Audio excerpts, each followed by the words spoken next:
Hello and welcome to episode 465 of 10 o'clock. I am MDRLOz. This is Xeno, and we are here to talk about Warframe. Another day, another episode, Xeno. It's 465. We must have already done 456 almost a year ago, actually. A year ago? 456? Yeah. You mean 2 months ago, 3 months ago. 11 episodes ago. Yes, it was 465 this time. Yeah. Joy. Right, we are going to sit here and mumble along about talking about Warframe, the game we just can't stop playing. But before we do that, we will look at some emblems. I think I did the math. These are emblems me and Xeno have gone out into the wilds of the game to find. Okay. Mine is I like yours. Yours is... I like mine, but it's too complex to work out what the F is going on.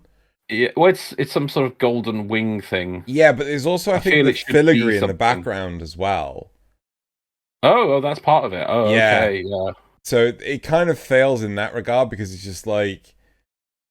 No, mine fails for one reason. It's a skull. Ants don't have skulls. That's an ant? Wait, of course it is. Is it not an ant? I thought it was an ant. Oh. It's got, like, mandibles. Well, no, I thought those was, like... weird antenna. Okay, whatever. No, the bottom. No, there's the antennae that come out, but then there's the mandibles in the middle. No, but I thought they just wrapped all the way around to the bottom. Yeah, no, but then in between them at the bottom. Oh, those were. I just thought I thought those were teeth. Like some giant weird teeth in a pointed rabbits manner. Rabbits have demented teeth like that. Not like that. Demented teeth. Demented rabbit. There you go. Right, well, if you at home think one of these is the better emblem, one of them is the worst, what we need you to do is go into the description of this video. It will enable you to win 75 platinum. And I'm going to see if Xeno can randomly guess buttons to push to see if he can make something appear. I did. I would suggest... only 12's actually there. Yeah, we can use that one again today. Yeah, so if you want to win 75 platinum, please go into the description of this video and it will take you to a Google form thing. On that, please fill it in. Pick which you think is the best emblem, but more importantly, fill in the platform you wish to win some platinum on and your in-game Warframe alias. If you're able to complete these things correctly, and I'm going to say it again, your in-game Warframe alias and the platform that character is on and you want to win the plat on, pick them right. You will then be in on a chance to win a whole 75 platinum. We do give out winners. We do give out platinum. It comes from DE. They are very friendly and give out all this plat. You might think that's not a lot of plat, but it adds up. As you can see there, 75 is platinum is calling. Will you pick it up and accept? As like one last time, it's in the description of the video. Link to the Google page. There we go. I went in for a bit. I want people to get it right. I want people to win the plat. Yep. Well, talking about people winning plat, moving on to dojo dusting, we have some platinum winners. So, for PC, we have Anarchy. For PlayStation, we have Coven Ma. For Xbox, we have TD Stranger 101. And for Switch, we have Thalurk. For Switch? What's that about? Switch. Well, I was kind of see if you were going to jump in and go, it's like, oh, is it Tekka Wins? Is it Tekka Wins? Is it Tekka Wins? Because I just found another great emblem. Oh, you son of a bitch. I actually went because Barrow's... Oh, it's failed for a bad reason, though. Barrow's around, and I thought, I'll jump in, and what the fuck am I doing in this background footage? Oh, yeah, you've got to get the actual new item. Yeah, I did. It's a mop and bucket. Yeah, Prime. Yeah. Yeah. Bucket Prime finally added to the game. Yeah. It's probably DE's way to coerce Omnivoice back to the game. Full order. Right. Anyway, so I don't think we have any other dojo dusting. I don't think. Thinking is not.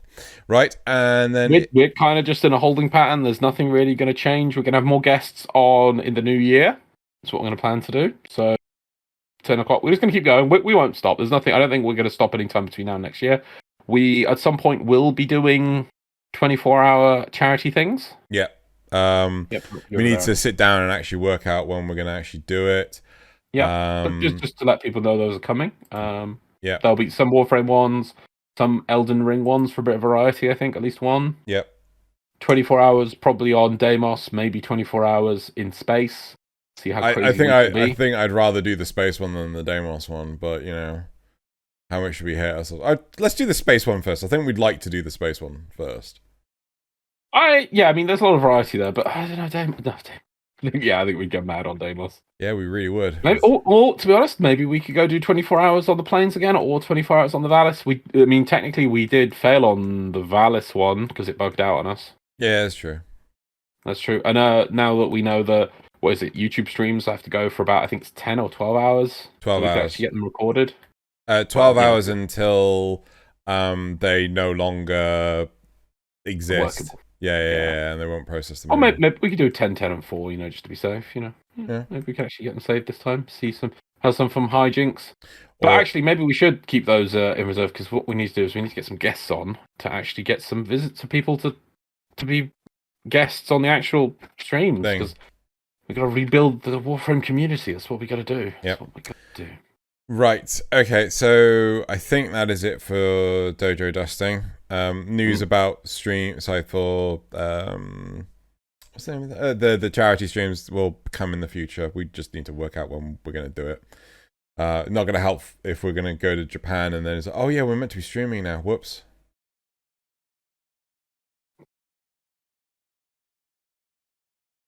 Loz has just gone silent. Oh, sorry, I did not pick up my snort of injection. No, it didn't. I was snorting at your... Yeah. Right, and yeah, so let's move on to the War report. So I think one big piece of news, which nearly flew under the radar for me. It's the Black Friday Angels of the Zariman supporter pack sales. There will be a link in the description. I've already provided to Xeno in the form to put in the description to let people know. And the reason I've put that in there as a link for you is in case you want to check when they start, because they do check for different locations and platforms at different dates and run pretty much till the end of the month. So do check them out if you want to get some cool stuff of the Zariman packs. They will be discounted because of Black Friday. Check them out. There's some good packs there. I didn't know about that. That's why I get. I was like, wait, did he just make that up? Oh, did you think I was doing a bit? Yeah, I thought you were doing a bit. No, I'm serious, man. Okay. Black Friday Zariman supporter pack sales. Check them out. There's a link in the description. But the reason why I couldn't give exact dates is there's like 7 different start and end dates for like Switch in US, Switch Europe, PlayStation, Steam, all on different dates. Yeah, I'm not making it up at all. There's a link I've put it in the doc for you as well. It's right at the bottom.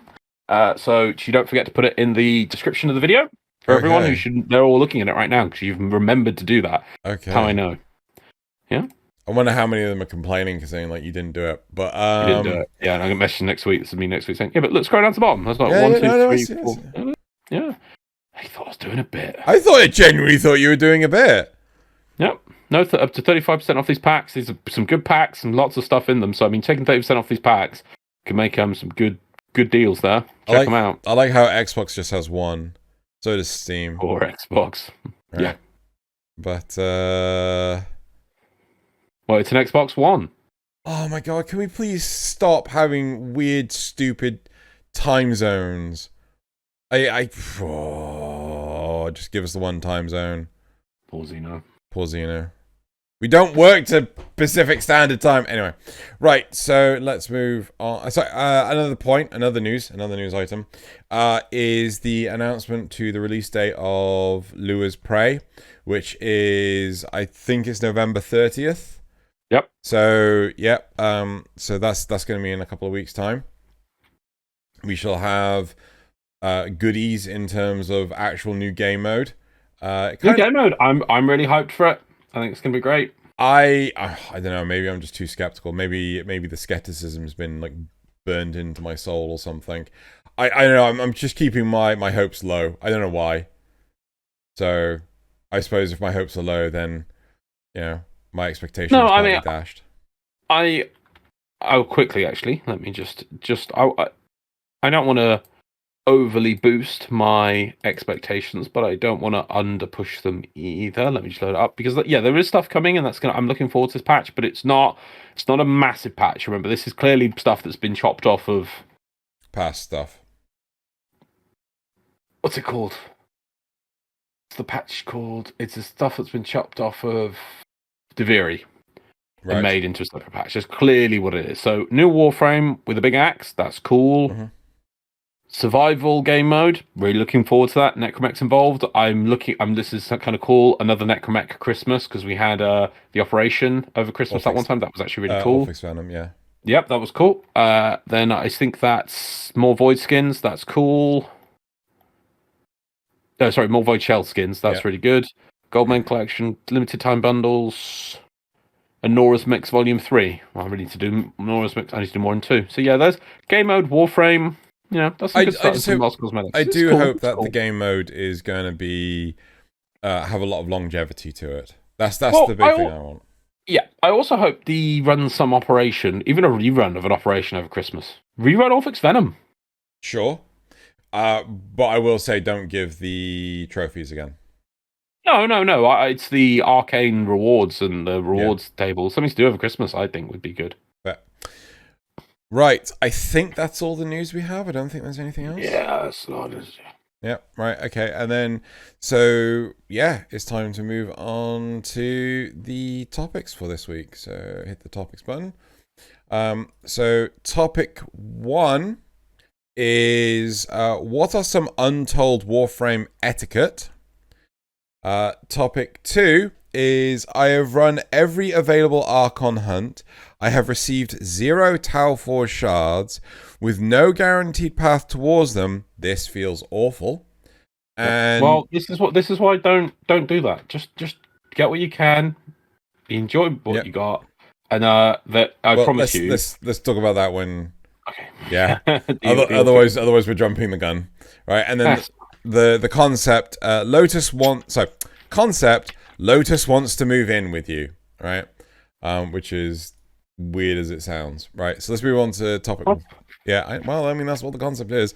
So, what's some untold Warframe etiquette? If you run Hydron, don't use shock motes or any ability that brings the enemies to a grinding halt. I see high mastery rank players in a room still doing this. I don't think the 4 MR20 plus players need Hydron made easier regardless of their frame, so if their frame is rank 0 or not. You abort a public mission with a limbo, especially a defense. If you're playing with a Nidus, leave their spaghetti monsters alone. Always revive other squad mates as well as their pets. Always shut the elevator door right before they get in.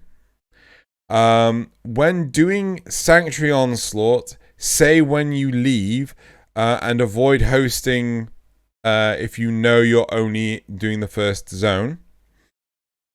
When doing Endless, especially a pub Endless, tell the team what your limit is before you reach it.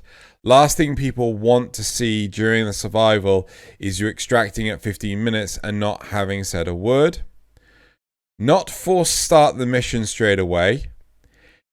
If someone has a shop set up in Maru's Bazaar, don't engage in a trade and ask for things that they don't have on display. Mark Cephalon shards and other doodads for scanning if you see them. Or Argon... I have no idea how...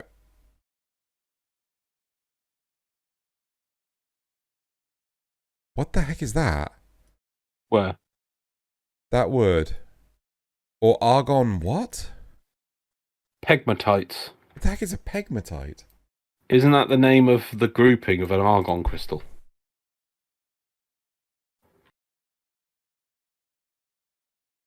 Is it? As in, yeah. The clusters? Yeah. Okay, fine. Right. Mark Cephalon shards and other doodads for scanning if you see them, or argon pegmatites, or cell arrays, making these generally I suppose that's supposed to be marking. These are marking these generally are a pretty handy way to share the bounty with the rest of the party. I don't really know if this counts, but but always offer people help when they need it. You can. Oh my god. I don't think I've ever complained in chat without someone offering to help me with whatever issue I had, farming, tips, tricks, and on trade, etc. It gives you that sense of togetherness I think the community was once famous for. When doing Eidolon hunts, if there's a player who's struggling and not helping much, it's very likely because they legitimately don't know what to do. Help them and be patient with them. I understand Eidolon hunts are endgame and people should know what to do, but we are all have to start somewhere with how well we know Eidolon hunts or having the proper equipment to help. Okay. How do you feel about what's been said? So the only ones which really caught my eye was the first one about this don't use shock motes thing, and it's like trying to make Hydron the most efficient per affinity per second run, basically. And I'm just like, oh, come on. If it's giving good affinity, it's enough. It doesn't have to be like ridiculous, like, oh, no shock motes. No abilities that bring enemies to a halt. No. Must make it the entire thing super efficient. But then again, I've never tried to abuse it or use it. I'm sure there must be some clever methods for farming. I don't know what. But I just feel that one's a bit much. Then the last... but I agree with the last one about the Eidolon hunts the most. I don't bother doing Eidolon modes because Eidolon hunts because I just worry or feel that I'd end up with the same sort of type of people, you know what I mean, that they're just the tryhards who again are trying to optimize it to the nth degree. I really feel that we need a better looking for group system in the game to allow people to just go, and I'd happily start doing them. I'd put like casual Eidolon hunts, anyone join, but don't expect to win. Yeah, I'm with you. I just want to chill and shoot a big thing and have some fun. If we don't do it, we don't do it. I'm not here to go like, yes, look, we've managed 4 Tridolons this night. And it's like, oh man, you suck. We only managed to do 3 Tridolons. This is because of you. It's like, I don't care. I just want to have some fun. I think a lot of the first point for Warframe is, just have fun, right? That should be like the first port of Warframe. I don't, etiquette. but at the same time, I don't want to make that this overriding thing because it does. It reminds me because obviously we do like going back to our times remain in the past. Yeah. Roots, yeah. From World of Warcraft raiding back in the day, and when I was with a group of friends and we decided to become casual raiders, but then there was different versions of what that term meant. Did that mean you were expected to bring potions to upgrade your stats every week, or flasks at the very least, or flask and food buffs? Like what? But some people are like, no, that even doing any of, I just want to bring myself, turn up, no preparation, and just have fun. That is how I have fun. We cannot do. Whereas some people are like, look, I agree with that, and I'm not expecting us to all farm a bajillion times and to slam our heads against this for an hour. But I do expect, I would like everyone to put a little bit of effort in, like 5 minutes, just go buy some stuff in the auction house or something, and there's a massive fight ensued between those two ideologies. So saying that fun is the most important thing ever, and if we're not having fun, then you can't say anything against it. It's like, well, what? That's subjective. It's very subjective. What is, Okay, I will totally. But I don't want to make it this monolith of an unbeatable thing. Fun is all the game is about. It's like, no, there's a lot of nuance to it. The big thing for me, right, is the comment of you abort a public mission with a limbo, right? Especially a defense. And to me, my response to that is fuck you. Yeah, oh, totally. Right? Yeah. Does that mean that if I am playing Limbo and I somehow click on a defense mission, I have to just abort? Yeah, pretty much. That doesn't make any sense. You should never play. You should never play Limbo or play with a Limbo, right? And that to me is just. But it's weird that it doesn't say please don't bring. If it said like, please if you bring them, please stop. Don't consider bringing Limbo to a defense, or at least try not to use your abilities for this XYZ reason. Yeah. Instead, it just says you abort a public a public mission with a limbo, especially defense. And I'm sorry, no. Oh wait, or is people... that telling the other players that if they see a limbo in their team to quit? Yeah, that. Oh wait, it's that. Oh god, my brains didn't get around that. That's just stupid. That's worse. It's even worse. Yeah, it's. I'm sorry, like I play limbo when I'm doing things like index, especially index, or if I'm doing something that is a defense and it's particularly hard to make sure that the target doesn't die, right? I will take limbo. Yeah. You know, as more of a stop, like not a stopgap, but an emergency safety net than anything, right? But yeah, I don't like that attitude of, oh no, if you're taking a limbo, just abort. I do kind of agree with the first point, right? Okay. So the problem is that, say for example, it's not a shock emote or anything like that. You know, it's you are as far as I understand, this is about bringing everything to a slow, right? Because Hydron is a defense mission, so you're bringing everything down to a crawl. So we're talking like a slow Nova, right? Don't slow things down. It's a defense mission. It's going to take long enough as it is. Speed Nova builds exist for a reason. Yeah? If you're doing... my response to that against that is, if you're doing public and not and trying to do some sort of crazy farm, no, because you've chosen to do public. You have no right to say what your team should and shouldn't bring. No, I agree. But I think it would be nice if so sometimes I've done a defense mission and I've realized, I've brought slow Nova. I will choose not to use molecular prime and accidentally just slow everything down needlessly, right? But at the same time, like, do we really need to slow everything down? They might feel that they do because they've had lots of people they've played with who haven't managed to do missions and they keep failing. So they're like, okay, but I want to guarantee my success in these missions, so I'll slow everything down. Okay. I also feel that a large part of the problem is that, I think maybe too many people are sick of defense.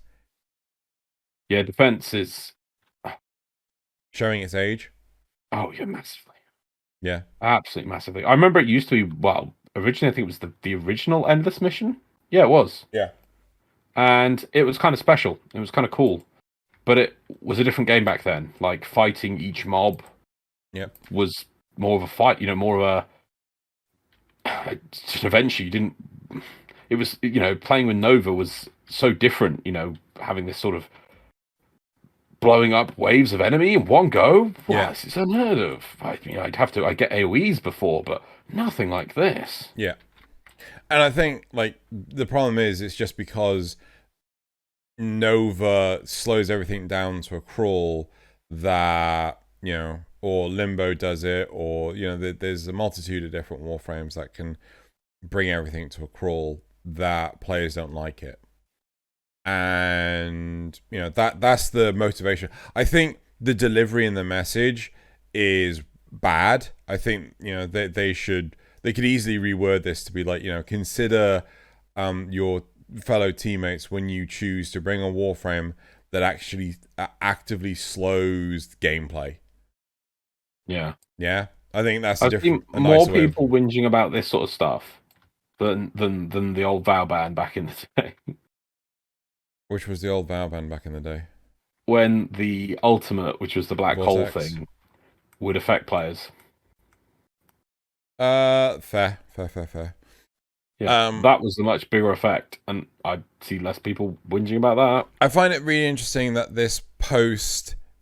It feels like this post is trying to be nice and sarcastic at the same time. Things like, if you're playing with a Nidus, leave their spaghetti monster alone.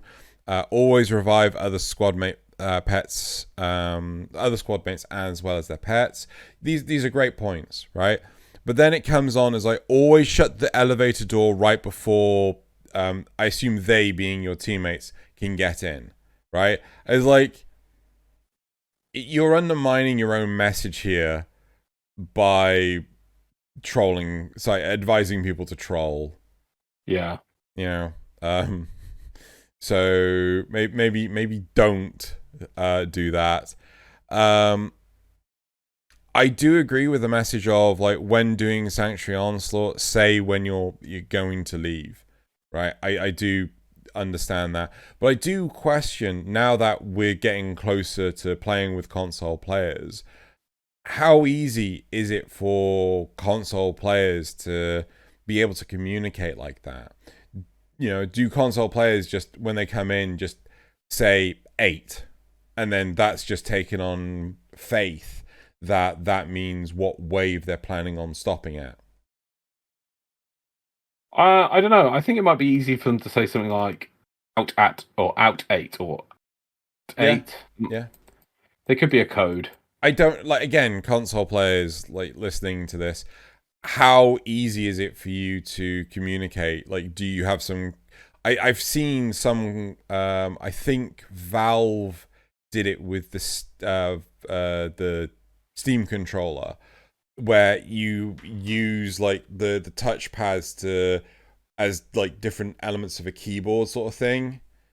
So, I want to know, like, how easy is it to communicate through text, or do you have to like move the cursor to one character on a virtual keyboard and then press X or A or whatever, and then do you have to move it to the next one? Like, how easy is it to communicate like that? Or do people just go to voice on console?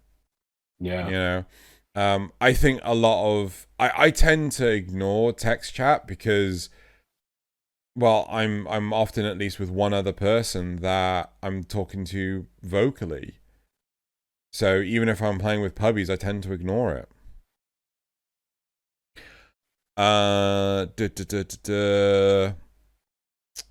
When doing endless, especially a public endless, tell the team what your limit is before you reach it. Last thing people want to see during a survival is you extracting at 15 minutes and not even saying a word. That one, nah. As you said earlier, you're doing a public one. It, you know. Yeah. If you're looking to do 2-hour runs, and you're like, oh god, no one on public does the 2-hour runs, they should tell me. It's like, wait, what? Yeah, not all endurance runs, not all endless runs or endless mission runs are endurance runs. And again, that's not what this person's saying, but at the same time, it's kind of implied by expecting people to announce when they plan on leaving. So yeah, if you're planning on, if you're planning on doing a public, you can't really expect that of people. No, yeah. But you should be able to ask people. Like, you should, at the start of the thing, people say, how long are you planning on going hello, for? everyone. Yeah. It's only fair to reply. Or, even then is like, how long, question mark. Yeah. Right. Not for starting the mission straight away. I mean, what, are we supposed to sit and wait? How long till you four start the mission? Well, what? I mean, to be fair, if you wait 3 minutes, the mission 4 starts itself anyway. Regardless Do you mean of the mission? Yeah. So if you do a survival, I think they mean more like on the star chart 4 start. Oh, well, I mean, sometimes that fucking bugs anyway, and it just fucking 4 starts anyway. But no, I'll give you that one if it's on the star chart. And they're saying you kind of should have to wait. If someone has set up a shop, if someone has a shop set up in Maru's Bazaar, don't engage in trade and ask for things that they don't have on display. I mean, have you been to eBay? Happens all the bloody time, right? But at the same time, it's like, yeah, I think that's just fair. Especially at Maru's Bazaar, it's like, don't. It's like, right, here's Hi, I'm selling Loki bits. I'm advertising these Loki bits. They walk up and say, I'd like Atlas Prime Neuroptics. What? Atlas Prime Neuroptics, please. Like, no, I don't have that. Yep. Okay, but I want that, please. I mean, have you ever engaged with like any of those shops? Because I always just go to Trade Chat. I use Warframe Market There's that website too. and then just message people. It's Yep. just the best way of doing things. But, marking Cephalon shards of the doodads, Argon cells. I'm on. But the game does that anyway, I thought. No, it doesn't. No, it does for certain things, but not everything. And then just basically help each other out. So there are parts of this that I do agree with, but other parts it's just like, well, I mean, it'd be nice, but you can't expect that of puppies. No. So, I have noticed there are no replies on the actual. I think the replies were more. It was like an open question, so the replies are the actual. Oh, so the replies are the actual main body of the thing. Yeah. Right. Oh yes, it does just say replies, doesn't it? Apologies, I did your job for you, Loz. Right. So yeah, I don't know if there's anything else you want to add to this. Are there anything? Is there anything you would like, people to consider when it comes to Warframe etiquette?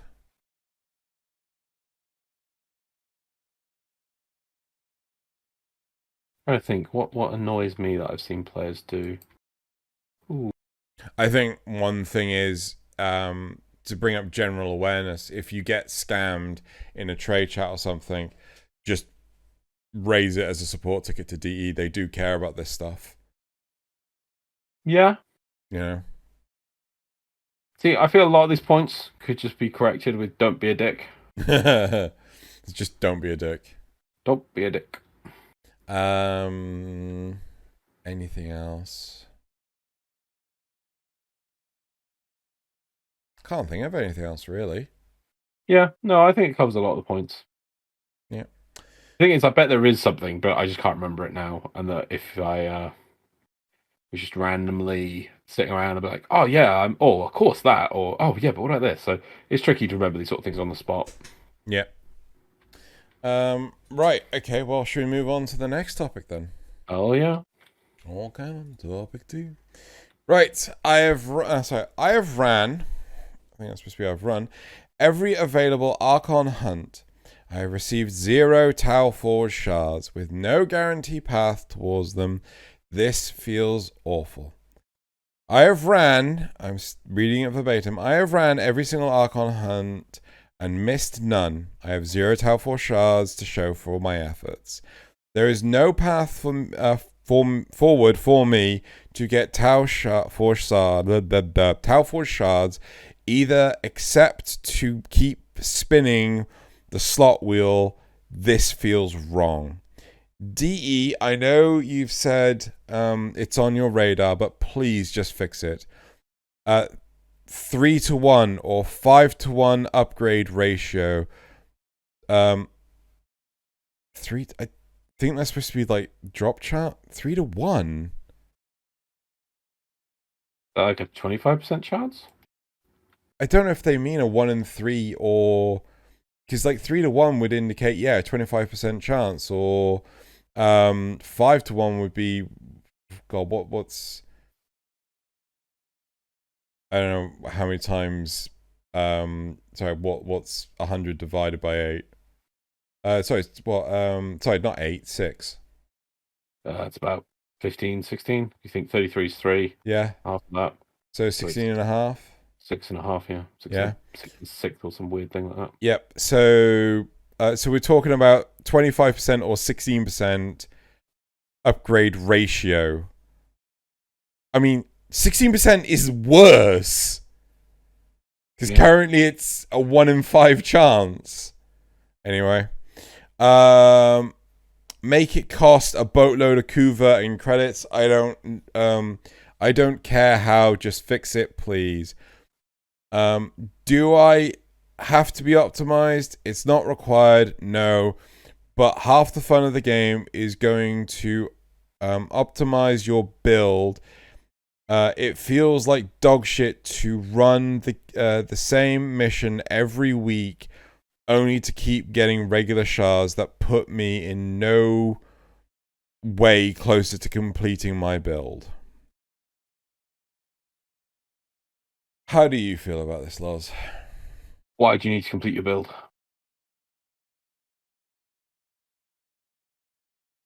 I have no follow up to this. Yeah, I know. It's I mean it's exactly that, isn't it?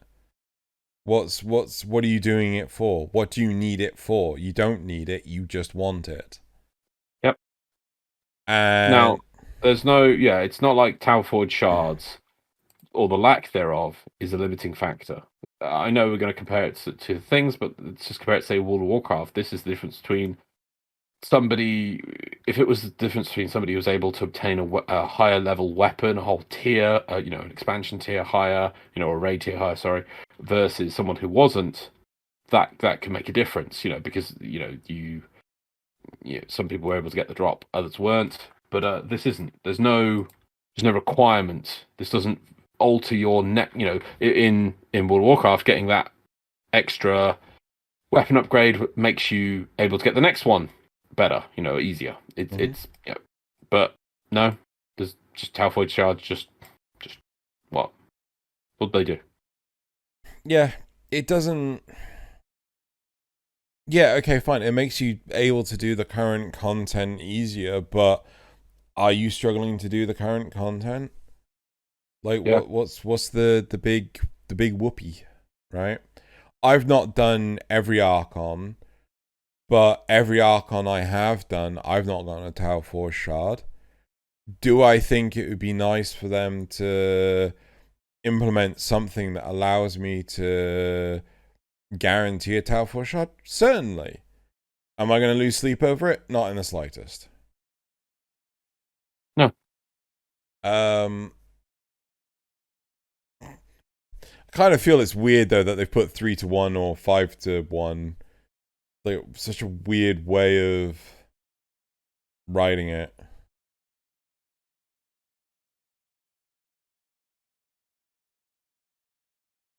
Well, it just means a 1 in 4 chance, doesn't it? Or a 1 in 6 chance.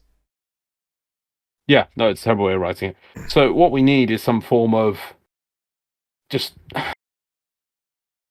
guaranteeing a drop. That's all we're looking for as a safety net, so that people can know that if you get bad luck, and bad luck is always a thing when it's just pure RNG, there is a chance you can get a I think shard. I think you should be able to just trade in shards to get a Tau 4 shard. Yeah, that's a fine way of doing a safety net. Yeah, just trade in the ones that you've got for. So here's a question for you. I would put a limit on how many trades you can do a month, though.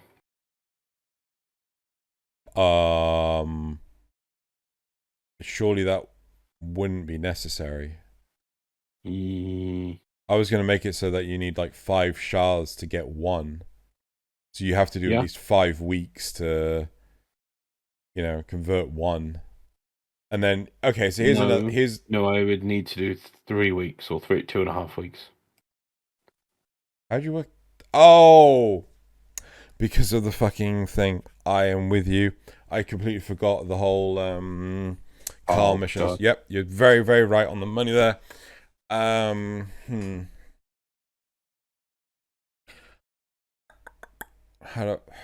do I feel about that? How would you feel about making it so that Carls cannot be traded in? Ugh. Why? Well, it's like how, platinum that's done on a giveaway can't be traded. Or there are various items from like Barrow or other vendors that can't be traded. That's a bit much. The tenant weapons can't be traded. How can you? No, this doesn't work already, because how does a player know? They look at their pile of shards and it says you have 7 of the shard, and then they try and trade them, and it's actually only 1 of them is tradable, but they had no way of knowing till they go to trade them. They should be able to inform. Like, I don't want to pull a Diablo Immortal on that. Don't get me wrong, right? No, but then now you've added an extra UI element to let you know how many shards you have. It's just spilling out everywhere just now. Okay, fine. Should you be able to mix and match? No. No. So you would have to spend blue shards to get a blue Tau 4 shard. Yeah. Okay, that's fine. I'm thinking then probably 4 per trade, so you get 1 a month max. Some months you'll only be able to get 1, some months you'll be able to get 2. Yeah, fair. Yeah? I mean, yeah, that seems fine. It's tricky to say, until people have them and how long that it would take, and there'll probably be other methods of acquiring the basic shards in the future. No, I did the maths wrong on that. Some months you'll get 1, some months you won't get any. That was it. Fair. Yeah. So, yeah. That's, I think, the best way of doing it. No, I think just adding in more ways to obtain them. What, just regular shards or Tau 4 shards?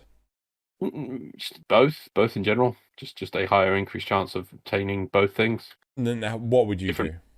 Huh? What would I do? Yeah. Mission rewards in other places. Maybe encourage people to do other things. So what, like Deviri might have some form of Deviri would be good, yeah, maybe. Or Yeah. because obviously, it doesn't matter 'cause it's fucking time travel. Things can appear wherever they want in Deviri.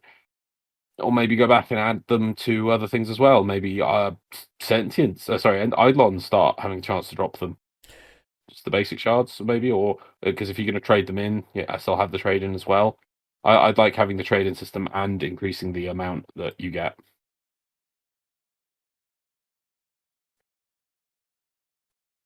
Over time, systems should become easier to complete. I mean, but it's not like you actually need this thing. I mean, the concern I have is that DE aren't particularly known for going back to their systems and... Well, no, they need to get used to it, though. Huh? They need to start. They need to start, yeah. Okay, so...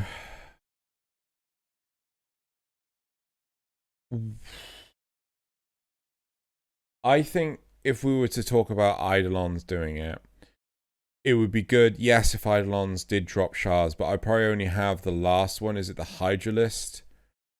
I think it's Terrorist. Or have it as a sortie reward. Oh, it definitely, maybe as a bonus shard as a sortie reward. For normal sorties, I don't know. Well, no, because that was your whole argument for last week. No, but it would go into the pool as a because you only get 1 reward from a basic sortie. So there's just a chance that reward could be a shard rather than a ribbon. But would okay. I think we have you wouldn't need to affect the Eidolon sortie because I think we have to be careful, because if you're planning on having it so that you could get them from special things like Eidolons, Eidolons can be done how many times a day, but sorties can only be done once a day. So if you're planning on having it like, oh, we're increasing the locations of getting them, but you're also able to get them by trade-in, you're going to have to be careful that you don't like askew the market. So for example, if you go, okay, so they're on sorties as well, there's a chance to get them on a sortie. And you can also trade them with God. What's the name of the Solarian? Solarian? Yeah. The one that's at Carl's camp. Can't remember his name. Carl's dude. Carl's dude, there you go. If you're going to trade him into Carl's dude, right, you're going to have to work out on average how many are people going to have based on doing a sortie every day, right? And then if you're gonna, oh well, we won't put them on the sorties, we'll put them on the Eidolons, then you have to work out what's a good exchange. I'm talking about working out the exchange rate, yeah? Yeah. So it's a case of, I think if you're gonna go Eidolons, that is perfectly viable, but then I wouldn't add in the guaranteed trade. But if you're talking about sorties, Oh then yeah, I know. I'm just I'm not. ideas. I'm just giving possible options. It doesn't. Yeah. I'm not. I don't want to hammer down this version plus this equals this many shards per this week and Sure. whatever. Over time, systems should get easier, and that I just want to see that. I want to see them go back for retrofit, adjust things. I think I'd like to see them on Eidolons more than anything. I respect the fact that Arcanes are on Eidolons, but I kind of ignore them. And I think if shards were on Eidolons as well, I think that would be a nice addition. Yeah, just be an option. Or add in new game modes with, say, you said with Deviri and things. That would also be good, you know. Yeah. Maybe have them on Zariman. Always good, seeing more reasons to go back to Zariman. Oh, 100%. Let's actually ditch the Eidolon idea. Let's put them on the Zariman. Yeah, Zariman. Yeah. So let's add in hard rewards on, oh god, what's the name? The Void Armageddon. You know, give people a reason to do Void Armageddon. Yeah. Okay. And it's like, well, how do these things start up here? Oh dear god, that's blinding. Turners. Huh? People might say, well, how do these things turn up on the Zariman? Like Eternalism. Oh, Eternalism, right. Yeah. So I'm down for having them on the Zariman, make them part of Void Armageddon, make them hard. Jobs are good. Right. Yeah. But I think that part of the problem is, like, what are you going to do with them once you have them? Yes, that is something to go with. It's like, yeah, okay, so you're acquiring these shards, you're getting Tau Forge once you've made your perfect set, and with that you can now increase your stats to this, and this the maximum. Yeah. To let you do what? Yeah. To obtain what? To then go on and do what? Yeah. No, I completely agree with you. All right. So it's the biggest problem that Warframe just doesn't seem to have to answer. Should we go on to the replies? We could. And I will load them up and have a look-see. If I can find them. There they are. Okay. Got one red so far. They're definitely unnecessary, though. They don't protect you against one shot, nor do they deliver the ability to one-hit enemies you wouldn't anyway. Well, I think they could, just by the sheer fact that, you know, some of them do more damage, and there's going to be some enemies at certain levels that you will one-shot with them and not one-shot without. But yeah, I get what you're trying to say. Mm-hmm. As Loz takes a mighty big swig of his drink. Yeah, I was hoping a bit more from you than just, but we got nothing. And like I say, the DE has already said that they will be addressing this in the future. You know, that it's clearly after Christmas thing, and they'll look into it. Maybe there'll be Tau Forge shards as well. On just if they just add Tau Forge shards to the Carl vendor, but they cost 4 weeks worth of scrap, or almost 4 weeks worth of scrap. There we go. That job done. Job's done. You know, and you can only buy one a month. There we go. It's not like there is some sort of super pseudo progression or competitive edge that you have to get to do these to allow you to go do Captain Vor plus 17 mode, and whoever gets the highest gets some special scoreboard and some special mount or skin for your spaceship. There's none of that, so don't worry about it. Lol, stressed about the absolute final upgrade to a frame that isn't even remotely required to play any content effectively. Well, we try to say that in a nice way, but okay. To be honest, I was excited with the Archon Shard update, but ended up taking an indefinite break from playing shortly afterwards. It just felt like such a chore to do the Archon Shard missions, and a game should never turn into a chore. Yeah, no, I can understand and appreciate that. I think that I prefer doing the Archon hunts more than I do the Carl missions. That's my personal preference. But, if you're not enjoying something, you shouldn't do it, right? It feels like we have situations where people complain about something and they do it from a place of love, right? They want to see the game improve and things like this. But in other instances, it feels like people do stuff just because it makes, I don't know, busy work that they think is fun. It's bright sparkling lights, you know.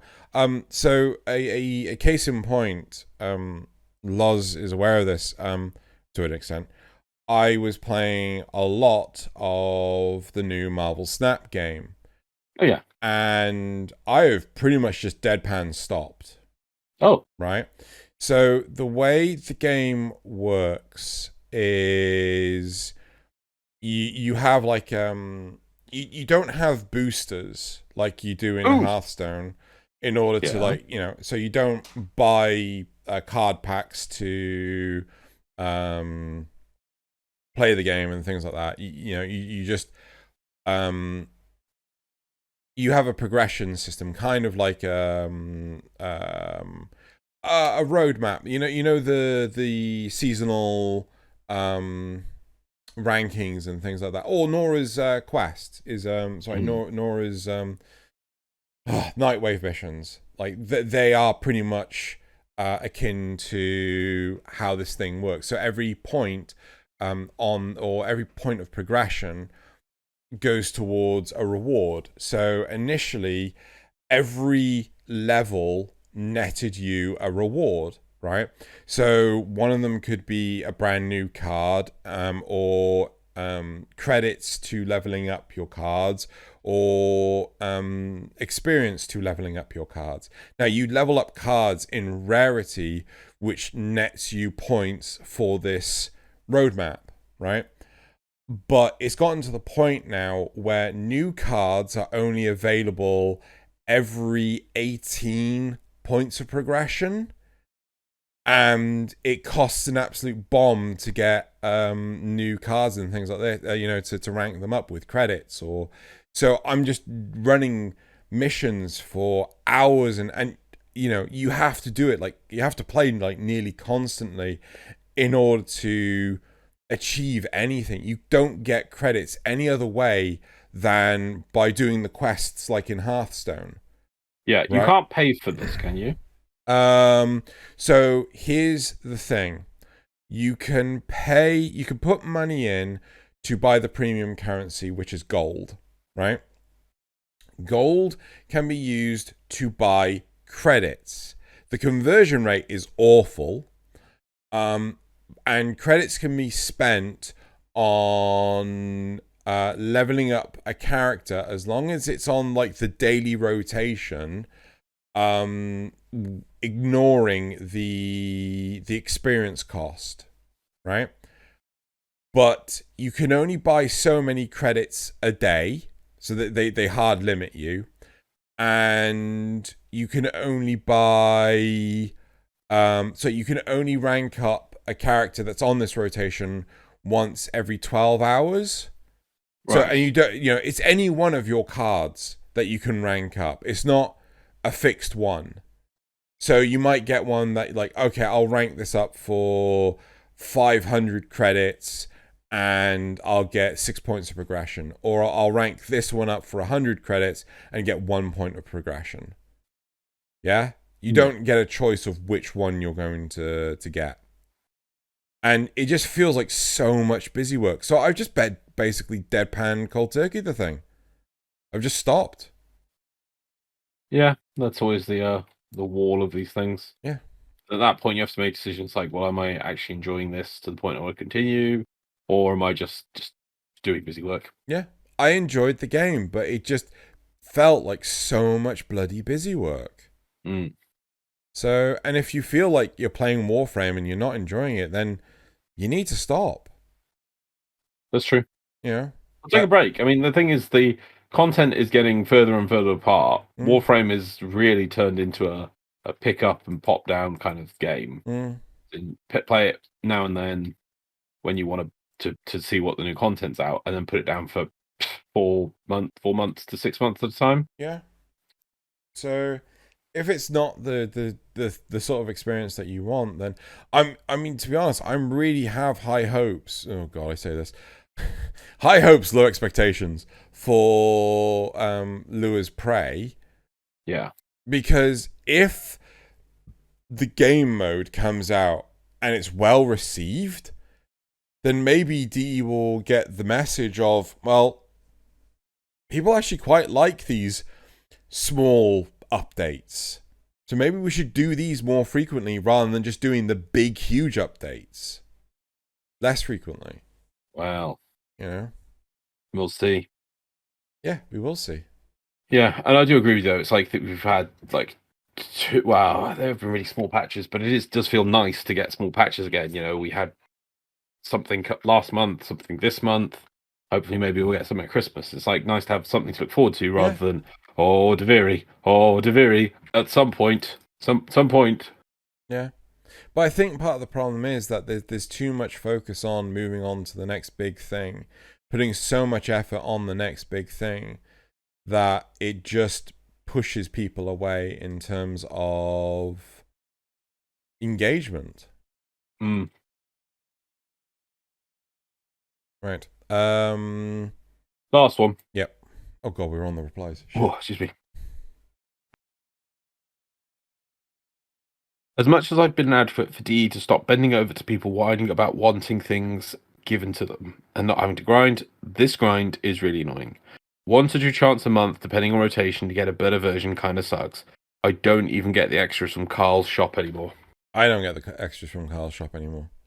I've only just started getting the extras from Carl's shop. I think I bought everything else in spares from Carl. So I'm just like, that's all there's left. Fair. But, I mean, I just, you know, I think the Carl missions are neat, but the problem is there's too few of them. I get appreciated burnt out on them. I rather do over the the Archon hunt, but yeah, there needed to be more. We've said this before. Well, the nice thing about the recent update is the Archon hunt that's part of this footage. We managed to smash it out really quickly because it was exterminate, survival, and then the hunt. It was over in no time. It was like, oh my god, this feels great. It's not the sodding defense.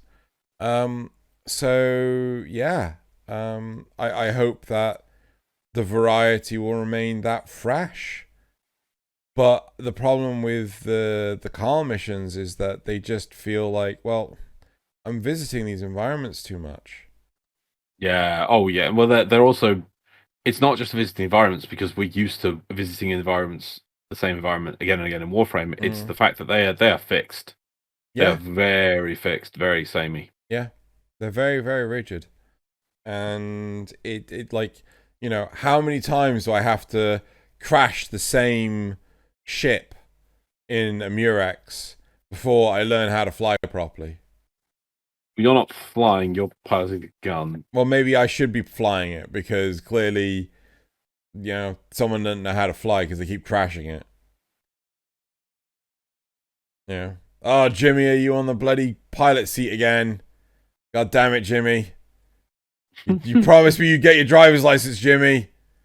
This is the 17th one you've crashed. Grineer aren't made of these ships. Well, I mean, they probably are, but regardless.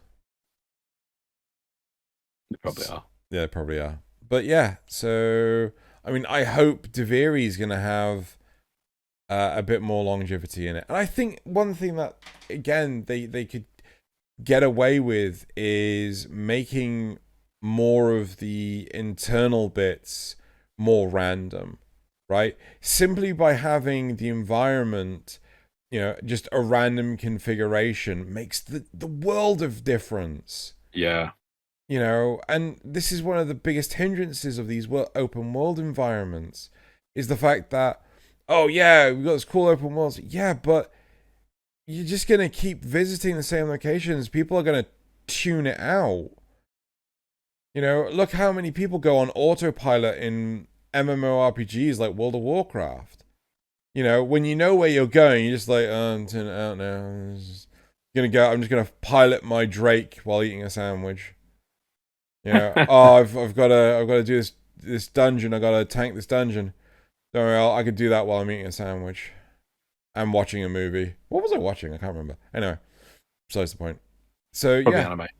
I think I was watching a series because it had to have been in English. But yeah, so it's when you have this static set, people just tend to tune it out, much like this noise that I'm constantly dribbling out.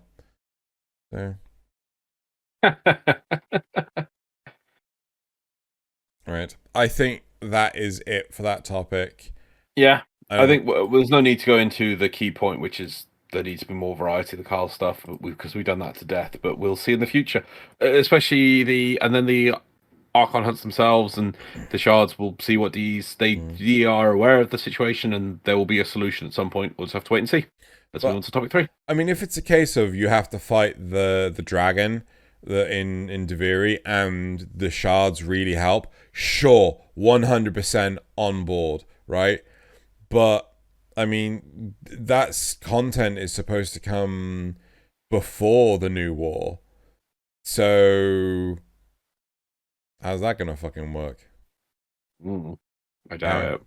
Right, let's move on to the third topic. Right, so concept, Lotus wants to move in with you. Okay. The Lotus needs a place to stay, and she's actually, hold on, when was this released? That's the I think one thing we really need to know. This was released October 12th?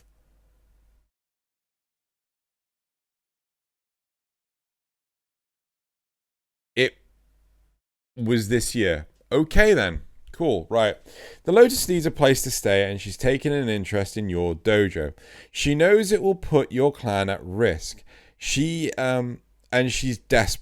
She's okay with that. And she's okay with it, no, but she's desperate. She'll do her best to make it worth your while. How it works. If your dojo fits a certain criteria, you are the founding warlord, and all warlords in your clan have the accept Lotus box checked in their clan settings. Then you'll receive an invitation. The invitation will include 2 blueprints: the Lotus's chamber and the landing craft launch bay, and a landing craft launch bay. When you build them, then you can create one. What? When you build them. When you build them, then you can create one of each of these rooms in your dojo. I think you can only create one of these. Okay. The Lotus will move to her chamber and become an interactable NPC that any clan member within with the roommate role can visit. I assume this is a new role, if it is, because I give everyone all the roles. So the chamber must be placed a certain distance from the bay. Lotus experiments need quiet, which might serve as an objective and extraction point. Okay. I kind of feel like there's some subsequent content missing from this. Anyway, risks. When running missions from the dojo, assassination targets must follow you home, causing exterminate missions in Assassination targets must follow you home. That's what it says. Assassination targets must follow Come you along, home. Captain Vore. It's time to go home. Oh, I'm very, very sorry. Causing extermination missions in your dojo. Sisters/liches that reach level 5 and are enraged will imprison the Lotus in a testing pod in her chamber, starting a rescue mission. The man in the wall will pose as the Lotus on random missions, giving you mission objectives that can fail your mission. Railjack missions have a unique assassination squad that might target you. They are clones of you and your clan members. What? Battles resemble solar rail duels. Okay. Rewards. Gear item that asks Lotus to repeat her last transmission. Can expose the man in the wall imposter objective. Okay. What? So basically you have a gear item that gets the Lotus to redo her last transmission. and it can be used to. I assume it's a case of like the transmission's slightly different, or maybe the man in the wall appears as opposed to the Lotus, or maybe the Lotus looks different, or whatever. Do you know what I mean? So I think that's supposed to be for that. Visiting the Lotus brings up a shop that can exchange selected materials, get rare with common or common with rare. What the fuck does that mean? Updates daily. I don't know what the fuck that means even. Complete dojo missions, exposing imposter objectives, and using the Lotus shop will strengthen her abilities. Help find caches, more revives, stronger life support, etc. Lotus gets a new outfit, casual. Normally the Lotus works very hard to appear dignified, but as roommates, she trusts you enough to let you see her in a t-shirt and flannel pants. This is weird. It's going to get very weird. This is very weird. Yeah. This is pretty much exactly what's on the tin.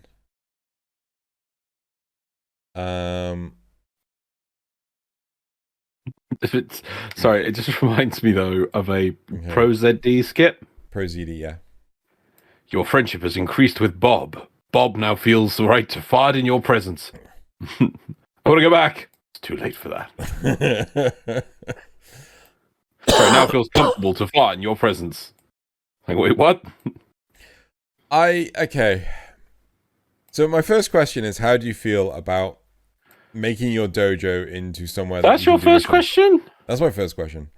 Where'd they get the flannel from? Okay, ignoring Lotus wandering around in her pajamas. Oh, it's so stupid. Right? How do you feel about missions being doable in your dojo? I like the idea of the dojo being reused. This could be something that helps people make use of the dojo, so I am plus about that. That is some good. I like that as a starting premise. I kind of also want to see this expanded where you can see other players' dojos. Oh, yeah. Yeah, so you can go and, like, but I kind of also wonder, is there going to be a bit of a problem with people that make, like, these really gigantic ornamental rooms and things like that?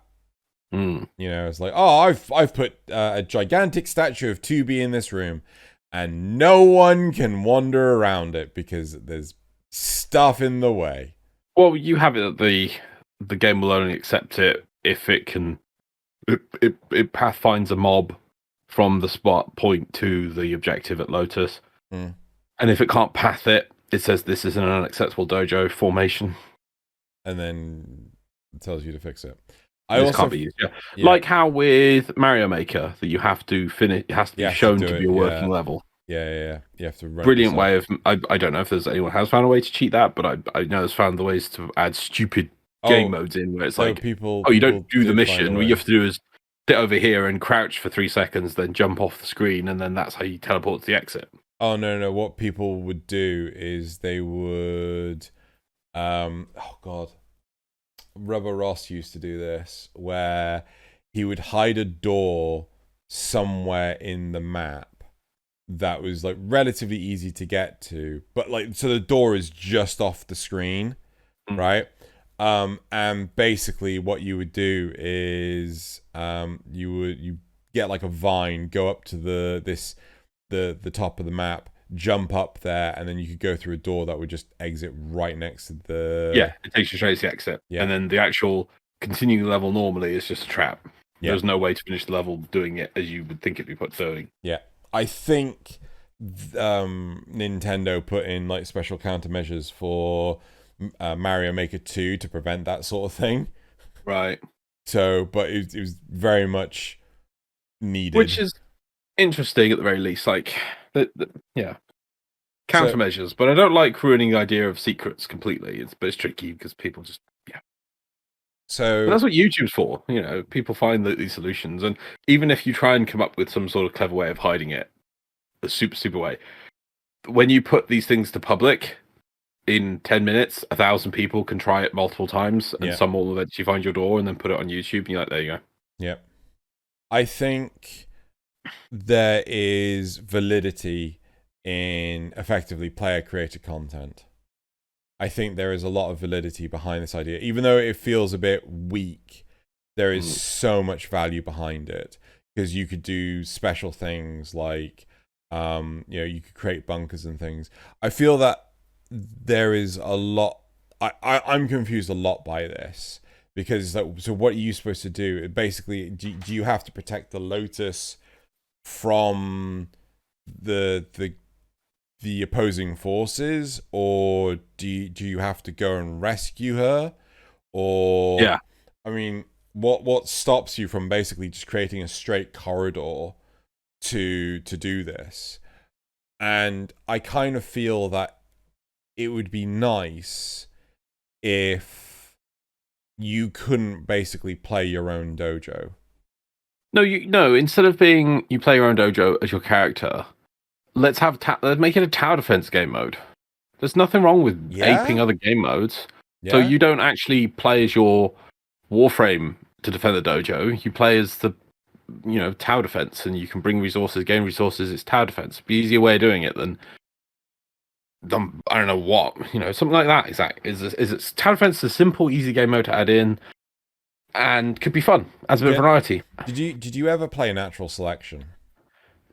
No, but that was kind of a mix in, isn't it? That one player is the tower basically, and the other players are units. So there's two sides to it. One is effectively the Zerg, and the other are the Marines, right? Yeah. The Zerg all function as individuals. They don't function the same as the Marines. They can evolve. They can turn into different Zerg will, so on and so forth. The Marines, they have one player. They can swap players actually that sit in the command center, right? And then all the other players are basically loaded up with guns.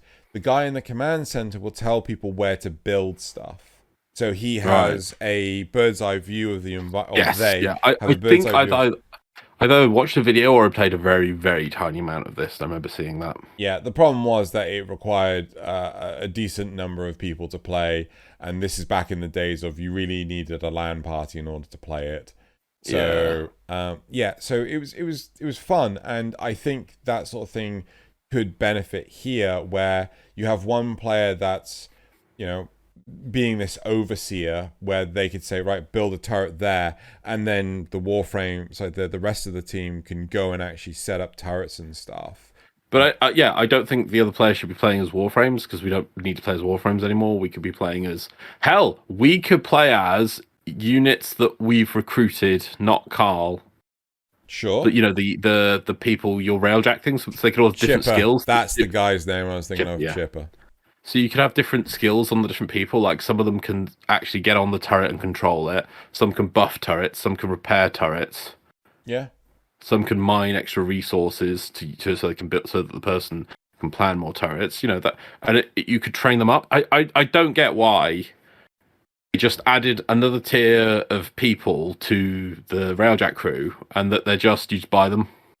Yeah. You can't train up people to this. It's like, oh, come on. They could do so much more with that. That's that party system. Yeah. I'm fine. Yeah, no, I'm down with that. I'm also liking the idea of you can tower defense. Would you be able to see the path that the enemies are taking? Yeah, you have to set the path yourself. Okay. And would it still be in the dojo, or would you have to have a special environment for it? No, it's your dojo, but you set it up. Okay. Yeah, I'm 100% on board for that. I like where this topic has led to, but I kind of feel that it's and then started if you do really well, she runs around in a bikini. Oh my god. And then if you do really, really well, there's like a clone of the Lotus, and they play around.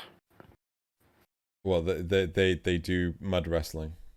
Yes, in the new mud wrestling room you can build, but Yeah. only once you've unlocked it and played some platinum or something. It's like, what is this? Yeah. So yeah, I like the idea of liches and sisters getting involved.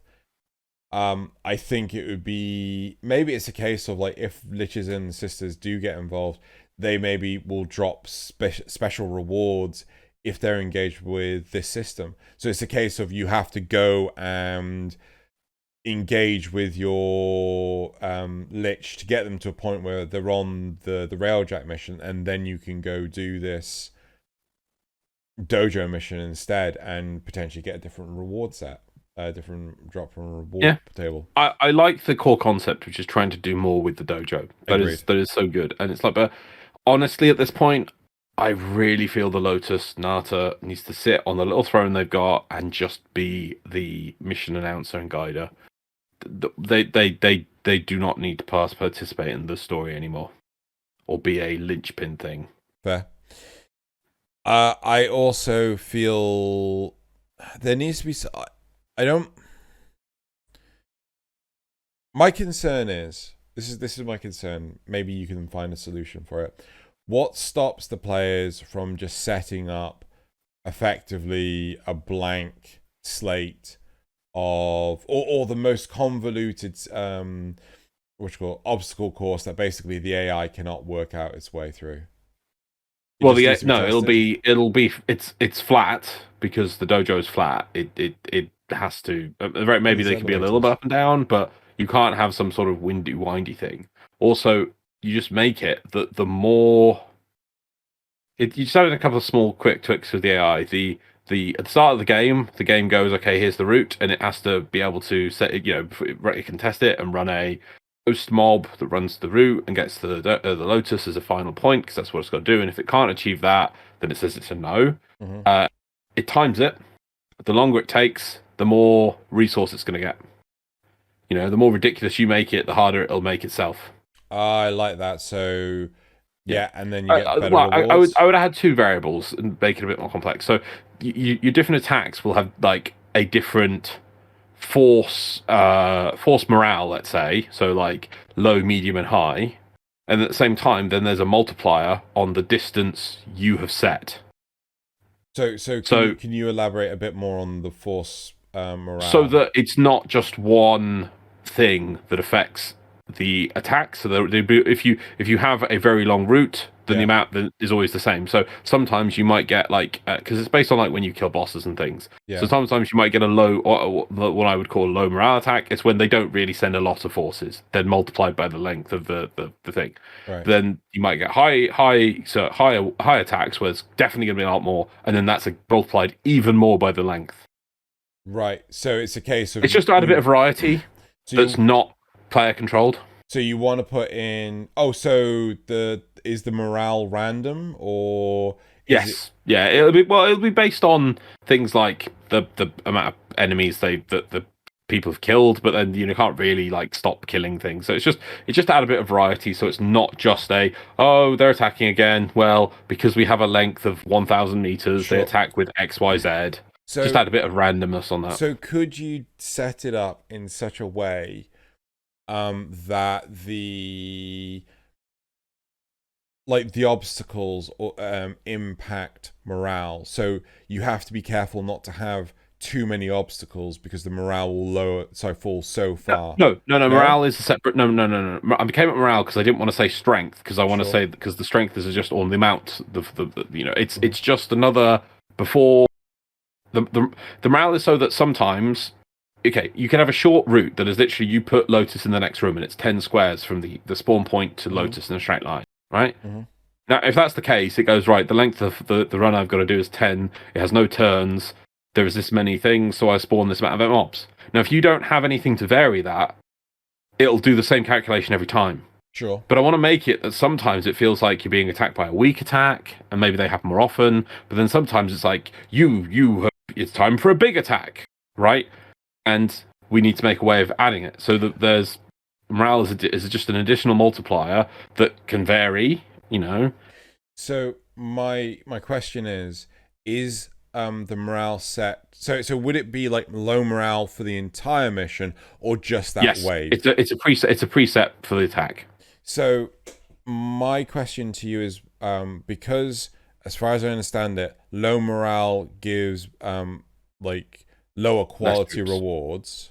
No, I didn't say anything about rewards, but yeah, I guess it would affect rewards as well. But it's just so that the mission has a variable between basically easy, medium, hard that is not affected by the player's generated space in the dojo. So my question is, what stops the players from 5ing and out before they find the desired reward? Okay, I'll change it then. So morale affects the amount of waves you're going to have to finish before you're done. There's another way of doing it. So the amount of mobs you fight will be based as a thing on the length you make between the one spawn point and the endpoint, which is Lotus. And then the amount of waves you're going to do is based on the morale. So low morale, they do 5 waves, 10 waves, or 15 waves. Okay. So yeah, I'm not trying to. No, you're trying to explore a thing, but I'm just trying to get across that the morale is not really something that needs more explaining. It's just a separate thing, which is so that because Warframe needs variation, it needs always to have some sort of thing that's shaking things up. No, I agree with that, and I think this is a really good idea. I think that it's just the dojo needs things. They need to stop coming up with ideas and going, oh, this is great. Let's add it in the relay. Oh, this is great. Let's add it to a weird area on Earth that we never go to for any other reason. Yeah. Oh, this is great. Let's add an outside area that's different for your Lassette, which is just there. Oh, this is great. Let's put it on a space station thing by itself with nothing else or a reason really to go there. All these things could have just put in the dojo, and then you'd all reason go for the dojo, and each thing would have added give you more reasons to go to the freaking dojo. I mean, I suppose one question I have is not question. One idea is that if we're exploring this as an option for the dojo, we could potentially, or it could lead to, hey, let's have some of this, but for different tile sets, right? Let's do this for the Europa tile set. Let's do this for the tile set's always good. You know, so I like that idea a lot. I think again, player generated content is realistically a big way forward for Warframe. It's just a simple case of like, you know, how much freedom are we given, how much, you know, I think the rewards need to be a lot better than, oh yeah, you can see the Lotus walk around in her pajamas or a onesie or whatever. I'm pretty sure there's a 34 Warframe Reddit for that. Fair enough. And yeah, so I'm down with this. Do we want to go to replies? Hells yeah. Hells yeah. So how would Nata work? I don't understand the question. I don't think that is a question. It's just the same thing. It's just like they would just sit. It doesn't matter what you picked. They're just the same. It's just the character. They sit there. It's Next one. Margulis, Lotus, whatever you want. Who cares about the risk? Feels great, man. .png. Yeah. That's what you want, yeah. But if you are serious, I'm not a fan of the idea of having more things restricted to a dojo. I'd much prefer to happen in the Drifter camp, or even just a new room in the regular ship. No, fuck that. No. You know more things than your other things. All your other things are stupid and just bloody niche fads and go away, and things can be out of a freaking dojo for once. Are you still using the Orbiter, or are you in the Drifter camp now? Oh, I got the Drifter camp because it's just easier. They've literally made it that there's no reason to be in the Lassette right now. Yeah, because just have it on the Drifter camp. You have, well, yeah, because you can't gain access to Carl otherwise, can you? Yeah. Yep. Right. So and we need to be doing that weekly. Yeah. No, I no. Unless you want to give up on Charles and Carl and Scrap, then yeah. But I really think that we need, it's like more stuff. Was it restricted to a dojo? Like, what stuff is restricted to the dojo? Not even the fucking railjack is restricted to the dojo. the research rooms, I guess, are restricted to the dojo. Oh The yeah, because we dueling go there so room, often. Oh, the the obstacle fucking jewelry course. room. And that's it. I can't think of anything No, else. like I mean, I want more. I want the fucking foundry in more places. Yeah. Right, and we're fucking lucky that we got the foundry in the bloody drifter camp. Yeah. Well, it's in the the foundry. Yes, the foundry. Yes. Yeah. You know, like the arsenal, sure, right? You know, we got that in a bunch of places, but the foundry, right?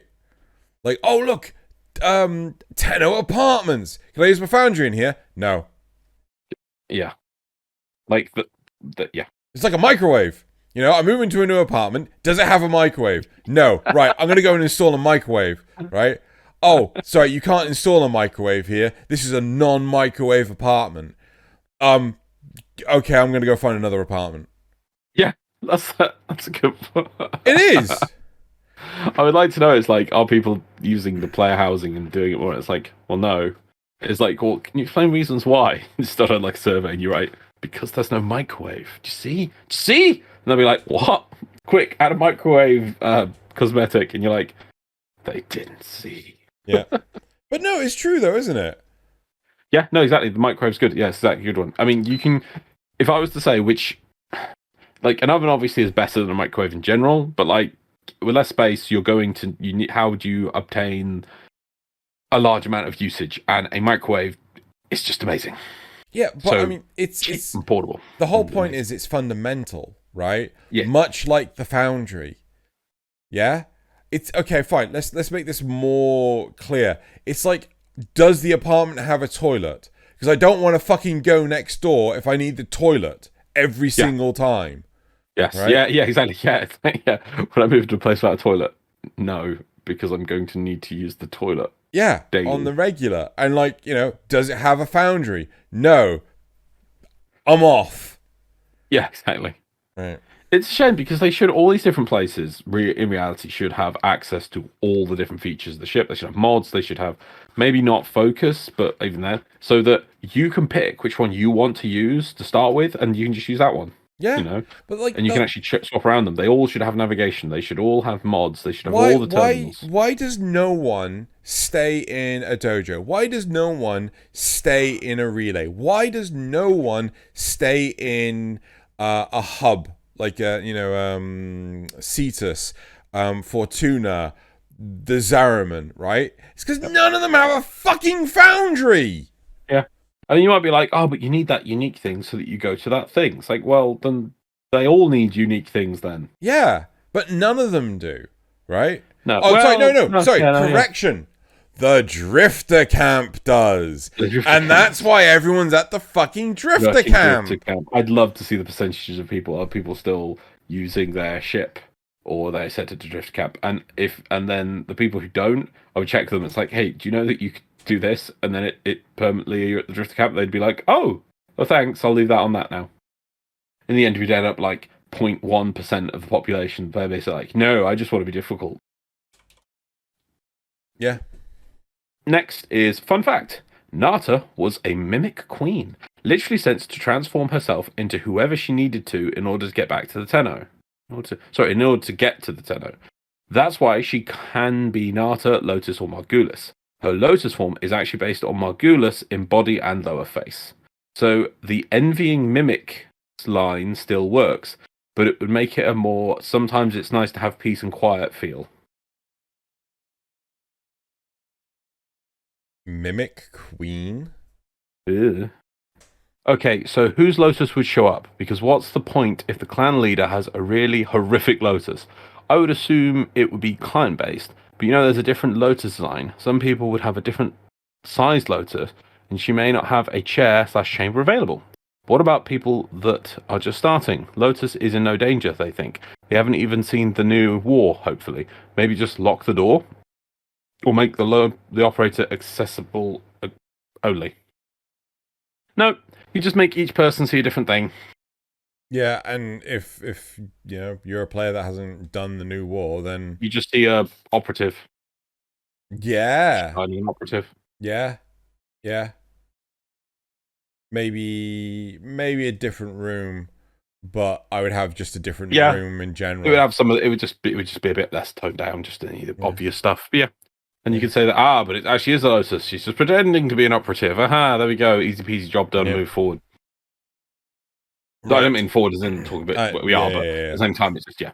And again, I agree. Like everyone should see like their Lotus. See their own. There we go. Yeah. Well, that's how the games function. The game does not ever treat that there's anything not but you are the most specialist, superest, most awesomest special Tenno who gets to see the Lotus and has all the attention. Yeah.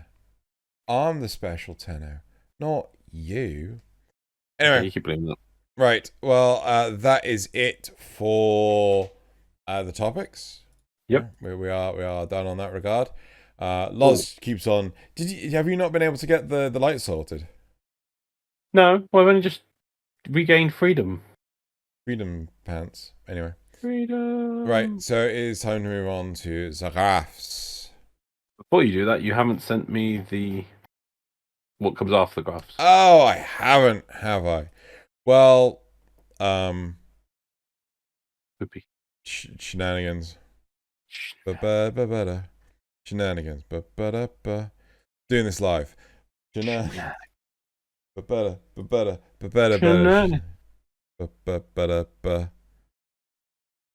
Right, so copy and then go here and then paste that. And now it's time to do the graphs. Right, okay. So the first graph, and to get Chrome up in front of me. Right, so graph number 1. Right.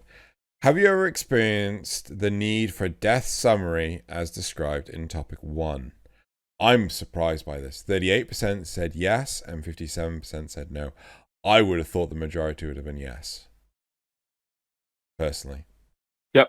So I'm genuinely surprised. Well, no. I agree with them. Like the majority of the time, I don't need it. I don't need it most of the time. No. Not needing it most of the time, but ever. Oh, the question is how you ever. Wow. Yeah. Okay. Yeah. Yeah. So that's So okay, right. So moving on to the second one. Yep. Would you like to see a death summary as described by Xeno and Loz with a graph and all the stats affecting you at the time? With the graph, right? 25% said no and 75% said yes. I'm surprised 25% said no. I mean, surely it would be an opt-in thing. You don't have to graphs, why are you putting math in my video games? Get that math out of my video games. Yeah?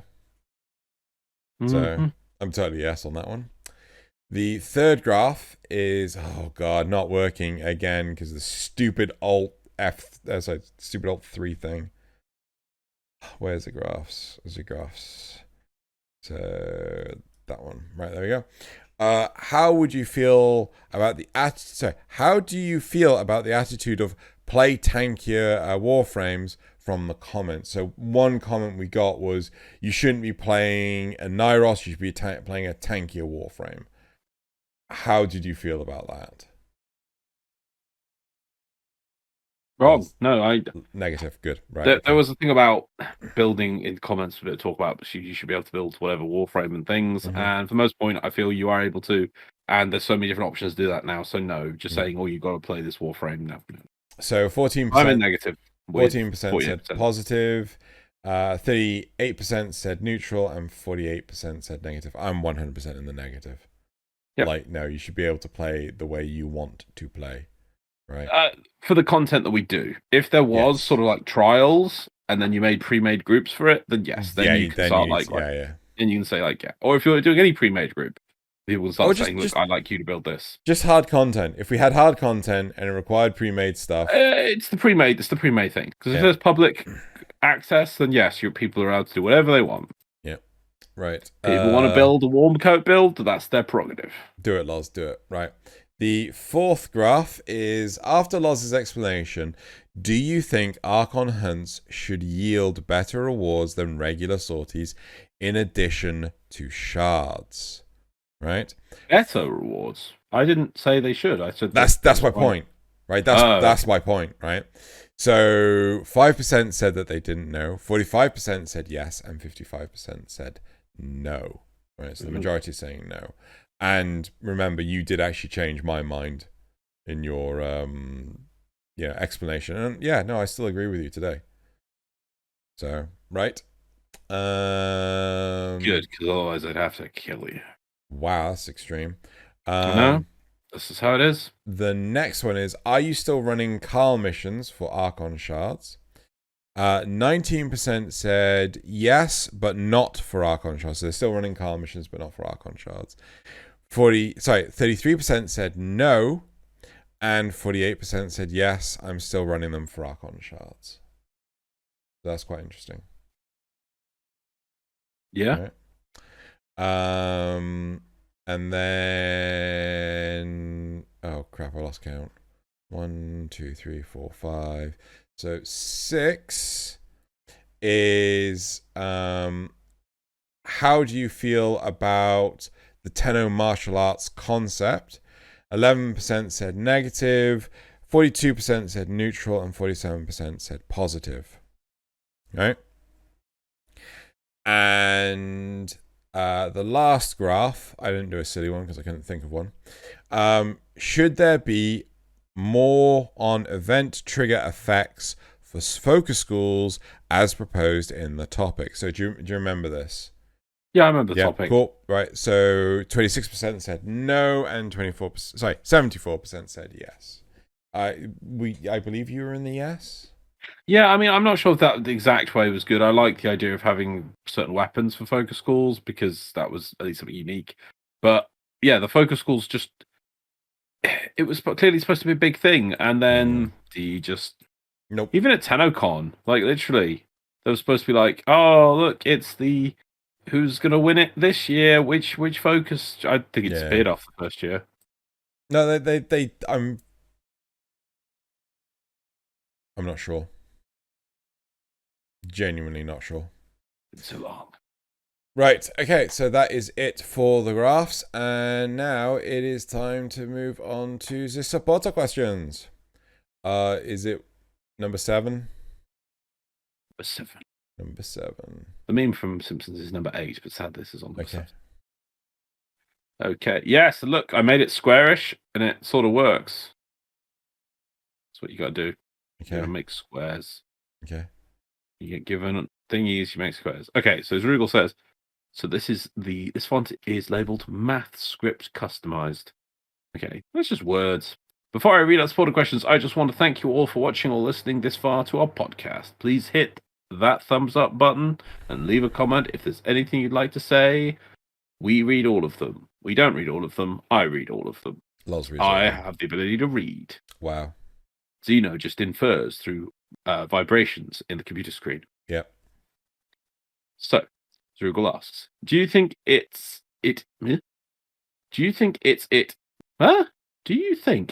has taken this long to make Taviri as its original idea, or it became something else over the course of production? Oh, it always becomes something else over the course of production. I have never known a project ever in my entire career, right, where from conception it has remained the same, right, as the final product. It never happens. Never ever in a minute. Like, someone's gonna come up with the horses, and then like they're working on making the horses, and then someone's gonna come up with, hey, do you think we should make the horses fly with wings? I have shown you the comedic thing about building a armored personnel vehicle for the American military, right? Pentagon Wars. We've watched Pentagon Wars, right? Oh god, yeah, I love Pentagon Wars. I love Pentagon Wars. Do you remember the bit when it's like, oh yeah, we designed this tank, it's brilliant, it's actually under budget, and it does the job exactly what we needed to do. That's brilliant. But it's not got much firepower. Maybe give it a bigger gun. Yeah, let's put a turret on there. Maybe if we can let our guys like point their guns out and shoot at people. Yep. Hey, do you think you make this something amphibious? It's like, oh my god, yeah. No. Yep. Right, then moving on to, I haven't watched Pentacles in ages. I have to watch that this weekend. Lewis Spray. We have a new update coming, and it's bringing with it something we haven't seen in Warframe for a while. A big Axe! That is a callback if Fabian really is making that reference. While this is fun to see, we know that it's going to use the heavy blade or the hammer stances, and both these have serious weirdness about them. Is it time for the team to go over the melee combos again and update them properly instead of just mixing the animations about a bit? No, I don't want another. How many months, if not years, did Melee 2.0 take to come out? Do you mean 2.5 or 3 or whatever we're on now? No, we're on like Melee 3 right now, but that was like nowhere near a bigger deal. But I just remember them going like, "Oh yeah, we're gonna add in these extra animations," and everyone understood it to be a completely new system. And then like, "Oh well, we'll make this completely new system," and it took them years to come up with. I swear. Yeah, but and now they at least made it so that it's uniform and things. Now it's fine. It's a little bit of jank. If it's animation jank, I don't care. It's fine. It's serviceable now. It at least does stuff. You can use weapons, and it's not silly with. I remember originally they were like saying it was a plus point that there was going to be different combos, the timing for each weapon, and that as you change the speed, you have to like relearn the weapon. Like, no, this is stupid. Last point from Lewis Spray. Many of the 10 o'clock discussions in the past have mentioned finding ways of making the missions we have adapt more to give them a bit more challenge. Conjunction survival is going to use the Thrax enemies as a way to force players to seek out a specific enemy and stop them disabling the mission due to greater life support drain. Mm-hmm. How does Loz feel about once again being right, knowing D should have listened to him pitch this idea 3 years ago? That's about right. That's all 10 o'clock is. We just predict the future. I mean, part of it is because we just throw out so many ideas. Eventually, something is it's bound to seem similar to whatever it is. But there are. Oh my god! Serious points. Are we the Simpsons of Warframe? We. God damn it! We're the Simpsons of Warframe. We are the Simpsons of Warframe. Definitely. Yeah, there are some that we definitely did literally harp on. It's like, they should do this. They should do this. They should do this. And then like years later, they do it. Oh, it's a success. Yeah. We told them to do it. Yeah. Years ago. Modular armor sets or, leveling up armor sets was something that I literally said like in year 1. And it's not hard to do. It never was. It's like, yeah, more of that. And I don't know if they haven't added any more, but I like those. I really do. They need to add more. And it's such a simple thing. And you put it in, you make the challenges a bit hard, and people will do it. Yeah. For my cosmetics, God, yeah, I'm going to do that. I wonder how many people have actually done it. Yeah. Well, but even if that people haven't achieved it, I would like to know how many people who tried, because it is something that's like, oh, that's a cool idea. I'll start doing that. And it's like, good. That's what you need. You need more things that make people want to attempt. Yeah. Oh, yeah, I better start equipping that and doing these missions. It's like, yes, get them into missions. That's the goal. So, yeah, I'm pretty sure we probably, if you went back, you'd even find pretty much Conjunction Survival as an example somewhere in the many years of 10 o'clock. We'd probably be like, yeah, wouldn't it be cool? But they're like mini bosses turned up. And they did like little things, nothing too big. It's like, yeah. And how about Necromax?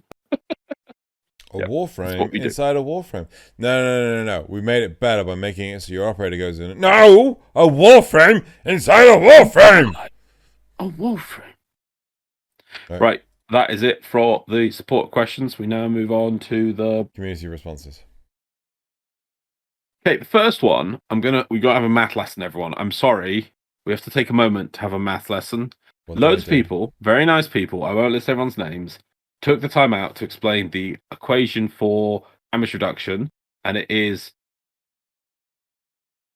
I'll go parentheses because it's easier here, parentheses, thank you, armor, close parentheses, divided by, open parentheses, armor plus 300, close parentheses. Sadly, however, everyone listed this to me as parentheses, armor divided by armor plus 300, close parentheses. So 1 plus 300? Yes. If people don't know, the order you do things in an equation, or I call it bid mass, I think Americans call it bod mass, brackets first, so you knock all the brackets out, indices, or functions, or whatever you want to call it, then it's division, multiplication, addition, subtraction. Because people didn't put the armor plus 300 in a bracket separately, it meant that you do the division first. So at first I was reading that, I'm like, but why is it not always 301? Where people... Oh, wait, they're not. Gotta learn your bid mass or your bod mass or however you want to call it. Very important. Right, but anyway, thank you everyone for telling me about the armor. It is true. And yes, there is diminishing returns. But even with diminishing returns, they aren't that bad. People are like, oh yeah, it's not as effective. I'm sorry, going from 60 to 86%... If I put one Tau Forge shard in, like Oberon and Excalibur, it gets to somewhere around like 60% damage reduction. Whereas if I have like all 5, I get 86.1% damage reduction. What? I get an extra 26% damage reduction? Quids in? Yeah, that's what I want. Is there a context to... Was this me putting all blues in my Oberon? Yeah, I was doing the same. So. Okay. Okay, But there's people suggesting it's like, no, actually, you get the most from just doing like one Tau Forge. That gives you 60%. That you can do other things. I'm like, yeah, I wanted damage reduction. I wanted all the damage reduction. But I don't have a Tau Forge. But more damage reduction. Yeah, more damage reduction. Nvidia, the fall off range. Oh yeah, this is brilliant. The fall off ranges of weapons are clearly listed, but for some reason the dev decided not to display the range of the percentage damage drop-off across the fall-off range. The percentage damage reduction from armor is also listed, but this is only visible where the player hovers the stat. Instead of hiding this information behind a hover box, it should be displayed alongside the raw values to give them meaning. Yeah, so the game, actually, it's really interesting. The game does actually show... You remember last week I was saying about the PlanetSide 2 example of a fall-off graph, which is very useful. The Warframe does actually let you know about some fall-off for some guns that are like non-hit scan, even though hit scan guns can still have fall-off because it's just a calculation of they should have fall-off. Well, all shotguns have fall-off. All guns should have fall-off. It's like, well, it doesn't matter that it's hit scan. It doesn't mean it teleports it's not a teleporter and then your gun teleports the bullet to whatever you're pointing at. It just because it's hit scan, it just means it doesn't projectile travel. It doesn't travel, but it should still be affected by distance. Anyway, the game goes though, like say my Opticore, it says like fall off on charge shot 60%. I'm like, what the hell does that mean? That's awful. Yeah, it's even worse. It's information which makes and the tooltip on that doesn't make any. It doesn't help me at all. So there is in game a little bit, but it is just awfully explained, absolutely dreadfully explained, and it's not even on all guns. Even if a gun has no drop off, the game should tell me that. Not have it on some gun. It's so. Right, Zoogle says, I like the modified poll Xeno suggested from my question. It's too bad it didn't make it into the Google form. Fuck, what question? I know, it just says, just giving Xeno a hard time because it's funny. The problem is, I keep putting these polls together just before, like... We need something. We need someone to go through the episodes and go like, you promised to do these polls. You haven't done the polls. Because we promised nothing. The problem is, right? The problem is, we record and then gone. Just gone. What is it, Loz? Just gone. Right? Gone. We don't remember what we've done for the last like 2 hours. No. It's just, no. As soon as it's finished, my brain will just I was talking. Who was I talking about? I was talking to someone about it on Discord. It's a self-defense mechanism. My brain's just shut it out, just dump it. Yeah, that information. As soon as we've recorded, cycle basket gone. Right, and like if I don't write down the question in the episode, it's not going to get there. Nope. Sorry. What was the question? There was no question. No, that's Rugal came up with. Cyril said, I like the modified poll Xena suggested from my question. Yeah, but what was his question? I don't know. Did Zrugal not say what his question was? Then how am I going to... No, I'll try and talk to Zrugal and get it in. Strombus Voiceshell says, listened to this earlier in the week, but wanted to comment before I listened to Campicast. Last week felt weird without a 10 o'clock. Glad you guys are back. That's nice. I remember this was the second time I heard a YouTuber insist the British electrical plugs are the best. Wasn't going to argue, but thought I'd let you know for literally no reason. No, you must appreciate how they are the best plugs. Yeah, I can't unplug any of these because then I'd turn off the computer. But yeah, they're the best plugs. Hold on. Oh, shit. They're the best. I don't understand how the rest of the world doesn't go, oh, that's the best plug ever. Let us all join forces to make use of the best plug. Yeah, is a plug. Yep, that's a plug. Like anything you think you have that's different. There's not that. Yeah. It's not a plug. Here's a You've brilliant thing. You're just right? you're just living in a third world I country. put my finger there, right? Yeah. Between the two contacts, right?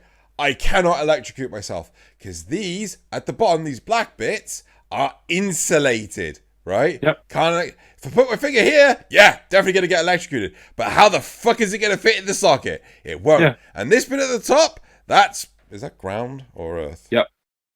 At top. Yeah, which one? I can't remember. Ground, isn't it? Yeah. Yeah. So it's got no way of conducting current, right? You have to have neutral and live in order to fucking, so I've electrocuted myself once on these plugs, and it was bloody hard to do it because it didn't have the fucking insulation at the bottom. Yeah, that's the old one. The insulation's kind of a newer innovation to it. But yeah, so that when it goes into the wall, as soon as it pushes into the plugs, you can't touch in around the plug, which is hard enough as it is, but even if you could, to that bit is insulated. So it's now, you don't even need to plug it all the way into the wall. You could just leave it half out and you still couldn't electrocute yourself with these things. Also, more modern day plug sockets, they require the earth to be in partial before the socket's exposed for these two. Yeah. And then there's a fuse in there. Literally, I mean, we're doing this thing. Literally just go Google it and watch a YouTube video. You'll find us this is amazing. This is what a plug should be. This is what a thoughtful person put together. It's like, you know what I want a plug to do? All of these things. Instead of just oh yeah, this is how I get power out the wall. It's like, how about you let an adult come up with this idea instead of just sticking metal plongs into electricity for no goddamn sense? Yeah. I love how the Americans now copy it. They started to have that third prong on top, and it's like, just take our plugs, damn it. Just copy you know why though, right? Because they're copying us. No, the reason why they introduced an earth to stop people dying. No, to stop people from setting fire to their houses. Yeah, ridiculous. We had that thing last week actually in the memes, wasn't it? Grenade technology. Yeah, Americans run on. It's ridiculous. The whole world. But if we still ruled the world, everyone would have good plugs, and we would be saving lives. Yeah. Such a shame. But no one will listen to us. They're still having their silly little widget plugs and their little things that look like paper clips. I mean, granted, if we still ruled the world, then, I mean, I think our governments would just be even more fucked, but regardless. No, I know. There'd be messed up things, but the world would have safer plugs. Yeah. And better plugs. Yeah. That's what matters. Yeah.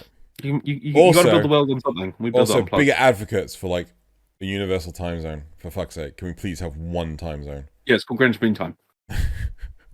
Because we made time. So, yeah, whatever. How many arguments we could start? Moving on. We need British Day, in which we sit around being British and telling everyone how British everything should be. Like biscuits. Biscuits. We've proved that. Oh yeah, I love how Joey Careers make me realise that it's people say Britain didn't add anything to food, Britain has rubbish foods. I'm just gonna hold up a bourbon from now on and be this is the pinnacle of food. Hobnobs. You not appreciate how. No, well, yeah, but no. Hobnobs are good and everything, but the bourbon is just defined. This is the pinnacle of food. Is the bourbon? Yeah. Others, there are variations that have different factors, but the pinnacle in all directions, the perfect equal and everything is the bourbon. Yeah. In fact, wait, I have bourbons. Oh, hold up the bourbon. It's bourbon. This is the pinnacle of food. Yeah. It's British. This. With this. Give it a spin. A spin, okay. Yeah. Bourbon. This is the bourbon. Creamy, chocolatey center. This is a true biscuit. Perfection. Not to be mistaken with a fucking cookie. It's perfection in biscuit form. Also, according to American logic, spaghetti and meatballs is a sandwich. Should we move on? Yeah. Memes, isn't it? Wait, are we done on the community response? Yeah, we're done on that. I think it's time for memes. Right. I haven't started memes 5 minutes without bourbons. Right. So, first meme is going to be just a picture of a bourbon. First meme, there you go. That's not a bourbon. Right, okay, so we are going through memes that are all from the r/memeframe subreddit. There are links in the description of this video. Do check them out. We didn't make any of these. Other people did. And I've now made sure to put the users in as well, just to make sure. But they're linked in the description. Do check them out. If you're ever bored, you're like, God, I just want a bit of a pick-me-up, check out the memes. It's always good. Right. Where did they all go? Stynax players 2 weeks after release. Peace. Yep. Where'd they all go? Yep. No one knows. God. Like that last week, it's like, you're feeding him just for sacrifice. You're like, paid to slaughter. So, yeah. Right, meme number 2. Darvo's scam today. Purchase. Wait, what? Yes, the floor here is made out of floor. Fucking God. Just in case anyone hasn't noticed, 50% discount, except for nothing's changed. 175 platinum crossed out. No more. It now costs 175 platinum. 50% off. Uh-huh. I think trading standards are going to find Darvo on that one. Yep. Right, meme number 3. Oh, God damn it. It does this all the bloody... I think we actually had this ages ago, but all right. Hold on. I can do this. I can do this. There. We friends, yes? Grenier in every tile set. Grenier in Heart of Demos. Oh my God. Yep. Yep, True. next one. Number 4. Oh my God, why is this one broken? Yep. It took me an eternity, but the deed hath finally been done. Gentlemen, it is with great pleasure that I tell you that I have successfully subsumed every Warframe in game. Oh, this will be a pleasure I too shall experience soon. Meme number 5. Lost my mouse. Yep. Explain yourself, Plants vs. Zombies. Yep. See with the colours, the purple and the green. Yeah, that works. Weirdly. Yep. And finally, meme number 6. I'm just saying, Warframe, if they let us use the Railjack's forward artillery on the planet.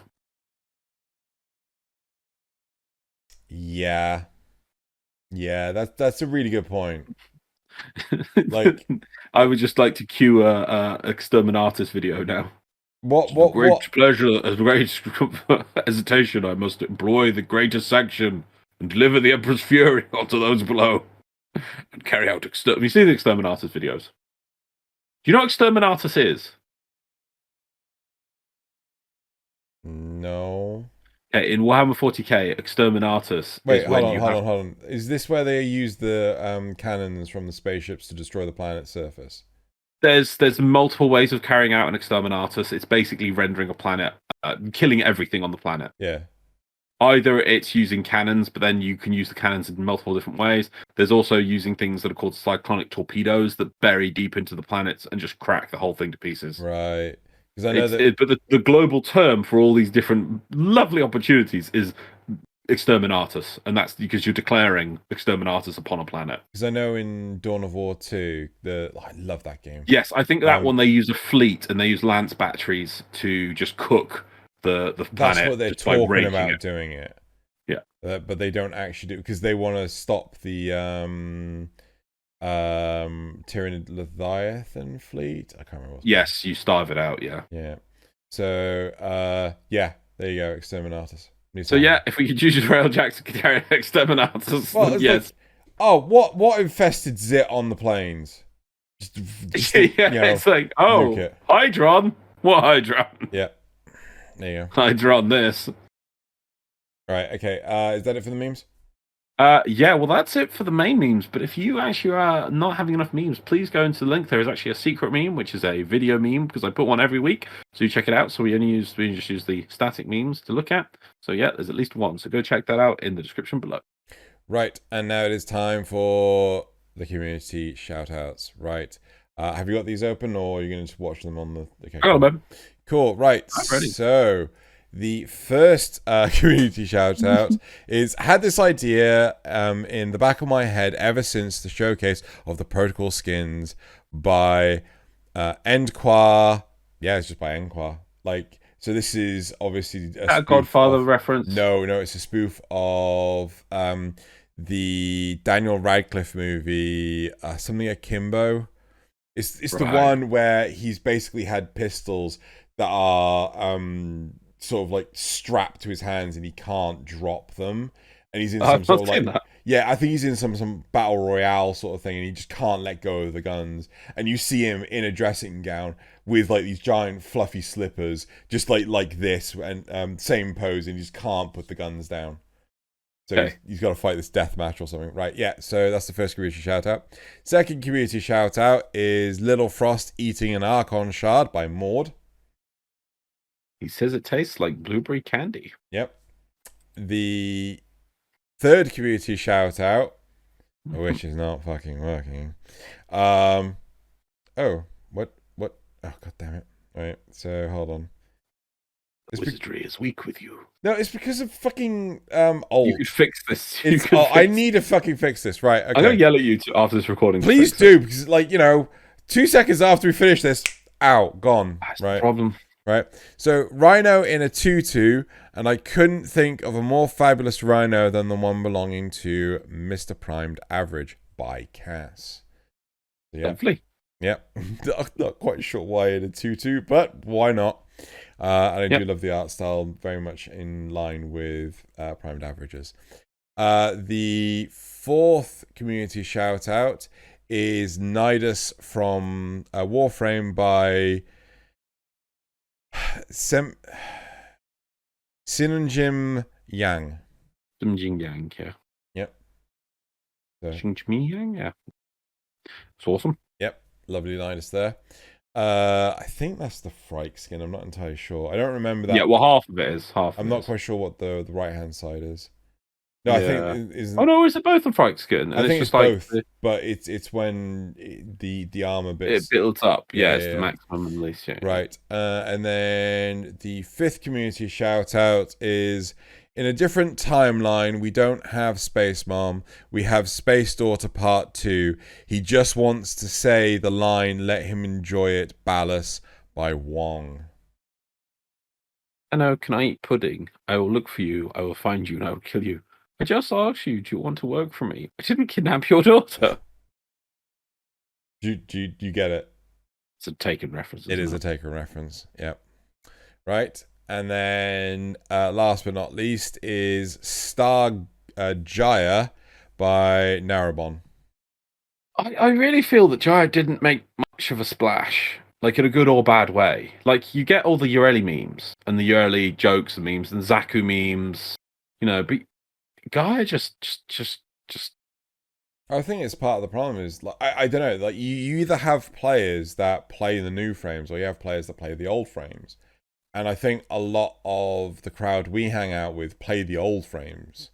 Yeah. So there you go. Right, and that is it. But also, it does start running to the question: have we got too many Warframes? Do we need to make Warframes? Yeah, we need to make Warframes inside Warframes. But a Warframe. Inside a Warframe. Inside another Warframe. Right, and that is it for the community shout-outs. So thank you very much, everyone, for... Oh, man, that is an old school coloured Nova for you, I'm pretty sure. Yeah. That's old school. But, I mean, it's using Tenno. So, but anyway, yes, thank you very much, everyone, for watching / listening. It's that time of the episode. Loz and I are tired because it is stupid o'clock in the morning. Yep, it's nearly 1 a.m. Not helped by having an interrupt partway through. Bet you didn't notice.